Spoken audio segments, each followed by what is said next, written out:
The National Weather Service in Portland, Oregon, has issued a flood warning for the following rivers in Oregon: Sandy River near Bull Run affecting Clackamas and Multnomah counties, Trask River near Tillamook affecting Tillamook County, Hood River affecting Hood River County, and Molowana River near Canby affecting Clackamas County. Major flooding is forecast from Thursday evening to Friday evening above 16.0 feet.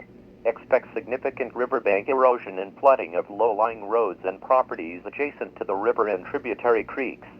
Portions of the Hood River Railroad may be threatened by bank erosion and undercutting due to the turbulent and fast-flowing water. Irrigation canals and headworks adjacent to the river and tributaries may be inundated with floodwater and debris.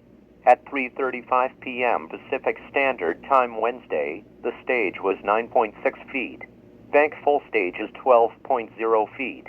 The river is expected to rise above flood stage late Thursday evening and crest around 16.2 feet early Friday morning. It will then fall below flood stage early Friday afternoon. Continue to monitor your phones and be prepared to take action in the event flooding develops.